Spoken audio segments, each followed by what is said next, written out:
At 56, the legend of Will Smith is supposed to be simple. The grin, the charm, the hit after hit. But the real story is messier, heavier, and more human. It's a boy from West Philly who learned to turn laughter into armor. It's a man who built a flawless brand and then watched it crack in front of the planet.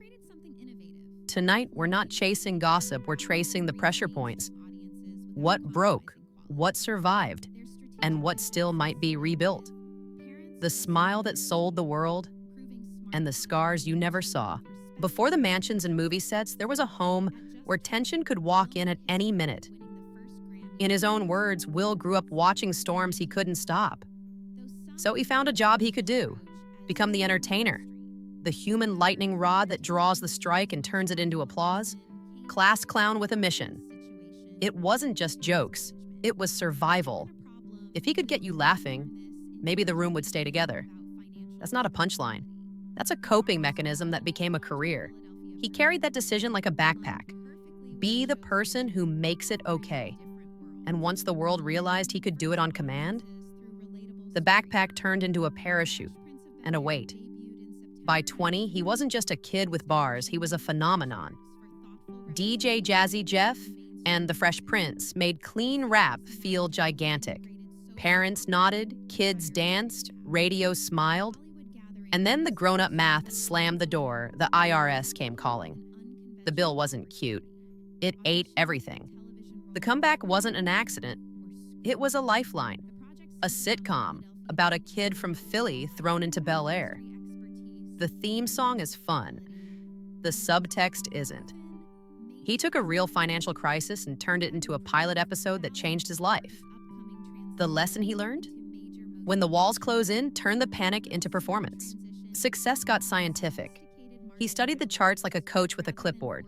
Which months win, which endings sell, how to speak to the widest audience without losing the one in front of you. 4-quadrant didn't just become a goal, it became muscle memory. He trained for charm the way athletes train for speed. Push-ups, pages, promo. He made summer his season so reliably they gave him a nickname, Mr. July. Open the movie, carry the press tour, never drop the smile. It worked because he worked it. But there's a cost for living inside a billboard. Eventually, the brand starts driving the person. A spotless image is like a white suit. Every speck is a crisis. The bigger the poster, the smaller the space you're allowed to be human. When your superpower is, everyone's safe around me, where do you put your anger? When your job is, be the room's thermostat, how do you tell the room you're freezing? The world rewarded Will for being everyone's favorite cousin, therapist, superhero, until the day he needed a person he hadn't been allowed to be. That's how a cage builds itself, piece by piece, made of compliments. The internet loves a love story, right up until it loves the autopsy. Will and Jada were a brand too. Honesty, growth, blended family, public vulnerability with glossy lighting. And then came the words that launched 1,000 thumbnails. Entanglement. Behind the meme was something older and harder. A relationship carrying more years of complexity than the audience could fit into a tweet. Later came the revelation that they'd been separated for years, even as the world read every red carpet glance like a fairy tale. Private truths don't fit into public frames. And when the frames break, the glass flies both ways. You already know the clip. The walk, the slap, the stunned room, the speech, the decade-long ban. No matter how many times you watch it, the shock doesn't dull. America's most bankable smile choosing rage on live TV. Theories sprouted like weeds. But here's the simple version. Pressure that had nowhere to go finally found a door. It didn't go somewhere smart. It went somewhere permanent. The apology cycle started. Some people forgave, some never will. The brand, the one that felt indestructible, suddenly had a seam you could see from space. There's the emotional hit, and then there's the math. Projects paused. Others shifted. A prestige film released under a cloud. Box offices and algorithms don't care about moral nuance. They care about momentum. And momentum works both ways. The same tide that once lifted everything with his name on it now pulled at the keel. You could feel the industry hold its breath. Is he poison Is he penitent? Is he profitable? Questions like that do not make art. They make spreadsheets with your face on them. Comebacks don't start with a new trailer. They start with a therapist's clock ticking in a quiet room. They start with phone calls to friends who don't need your autograph. They start with accountability you can't post. Off camera, the work is unglamorous. Telling the truth without defending it, sitting with the part of you that did the thing you swore you'd never do, practicing "I was wrong" until your nervous system stops flinching. You'll never get a behind-the-scenes featurette of this part. But if the rebuild is real, this is where it lives. When a performer is burned by the spotlight, the temptation is to chase an even brighter one. The smarter move is the opposite. Smaller frames, riskier choices, directors who don't care about the old poster. Strip the tricks. Find the human moments the persona used to hide. If you've watched Will at his best, the magic isn't in the quips.